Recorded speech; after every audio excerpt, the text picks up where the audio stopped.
4 साल बाद मैं एक दिन आखिर उसे अपनी उन पुरानी फीलिंग्स के बारे में बताया। अब तक हमारी दोस्ती हुए 5 साल हो चुके थे और मैं उसके साथ इतनी कंफर्टेबल हो चुकी थी कि ये बात उससे कह सकूं। खासतौर से तब जब हम दोनों दोबारा, जी हाँ, आखिरकार दोबारा सिंगल हो चुके थे। हम दोनों का ही ब्रेकअप हो चुका था और हम दोनों सिंगल थे। और जब एक दिन चैट करते हुए मैंने उसे ये बताया तो उसने भी मुझे बताया कि दरअसल उन स्कूल के दिनों में उसका भी मुझ पर क्रश था। हम दोनों की केमिस्ट्री को आगे बढ़ाने के लिए शायद वजह मिल गई थी, रास्ता भी। कई महीनों तक हम दोनों के बीच किसी तरह का फिजिकल इंटरेक्शंस नहीं हुआ। वो छुट्टियों में जब आता था और मैं 2 नौकरियों के बीच मिले ब्रेक में खाली थी, अपने कॉमन दोस्तों की नज़र बचाकर पूरे शहर से चोरी छुपे दिन का फायदा उठाते थे जब पेरेंट्स काम पर होते थे। पूरे 1 महीने तक मानो हम खरगोश बन गए थे। और सच कहूँ तो मैंने सबसे बेस्ट सेक्स मोमेंट्स का अनुभव किया। हम बातें करते थे, सेक्स करते थे, फिर बातें करते थे। कुछ ही हफ्तों में मैं बेंगलुरु शिफ्ट होने वाली थी और वो वापस अमेरिका जाने वाला था। हम पहले ही फैसला कर चुके थे कि इस रिश्ते का कोई भविष्य नहीं था। हम सिर्फ दोस्त थे, कुछ फायदों के साथ, फ्रेंड्स विद बेनिफिट्स। मैं बेंगलुरु चली गई, वो अमेरिका। इतना दूर होने के बाद तो हम दोनों और ज्यादा चैटिंग करने लगे, और वो भी रेगुलर चैटिंग। हम अपनी नींद गंवाने लगे थे सिर्फ इसलिए ताकि हम एक दूसरे से बात कर सकें। जब बातें ज्यादा ही रोमांटिक हो जाती थी तो हम स्काइप का सहारा लेते थे, कुछ वीडियो प्लेजर के लिए। फिर एक दिन शराब के नशे में उसने मुझे स्काइप किया और कहा, I miss you, I love you. मैंने कुछ नहीं कहा, वापस वही शब्द नहीं कहे, लेकिन उस वक्त मैंने महसूस किया कि इस लॉन्ग डिस्टेंस फ्रेंडशिप से मैं कुछ ज्यादा चाहती ही थी। हाँ, मैं भी उससे प्यार करती थी। वो मेरा बेस्ट फ्रेंड था और किसी को प्यार के रिश्ते में और क्या चाहिए होता है आखिर। एक दिन उसने बताया कि वो बेंगलुरु आ रहा है। मेरे से मिलने के अलावा उसने बेंगलुरु आने का कोई और खास कारण नहीं बताया। कहने की जरूरत नहीं कि मैं बहुत एक्साइटेड हो गई, बहुत ज्यादा एक्साइटेड।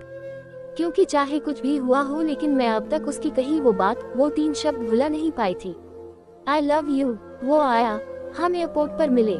मैंने उसे किस किया, उसने मुझे हाय कहा और वापसी में उसने भी मुझे पूरे जोश के साथ किस किया। अगर कोई बेंगलुरु आया होगा तो उसे पता होगा कि एयरपोर्ट शहर से कितनी दूर है। टैक्सी में बैठकर ये दूरी हम दोनों के लिए बर्दाश्त से बाहर हो रही थी।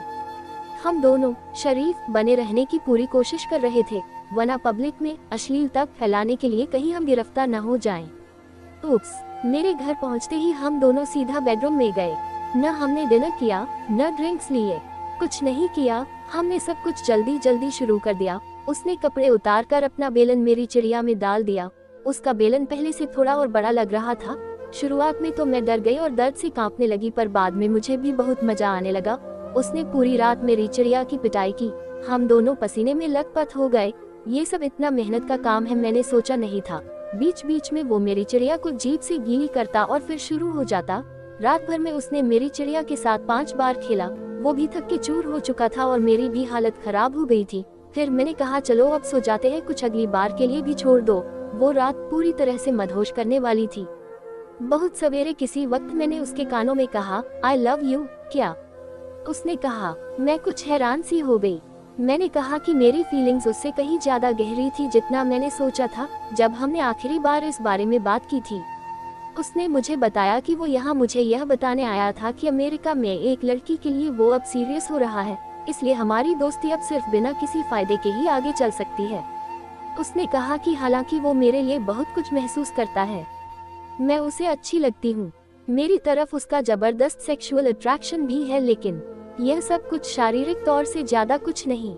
यानी मेरी जरूरत उसे शारीरिक तौर पर तो हो सकती है, लेकिन उससे ज्यादा कुछ नहीं। वो जो कुछ शरीर से ज्यादा होता है, जिससे किसी के साथ पूरी जिंदगी साथ रहने का मन करता है, उसने मेरे लिए कभी महसूस नहीं किया। मेरे ऊपर मानो आसमान टूट गया हो, मैं जम सी गई। उसने आगे जो कहा उससे मेरा दिल पूरी तरह टूट गया। एक बार तुम फिर किसी बिना कमिटमेंट वाली रिलेशनशिप में पड़ोगी तो यह सब भूल जाओगी।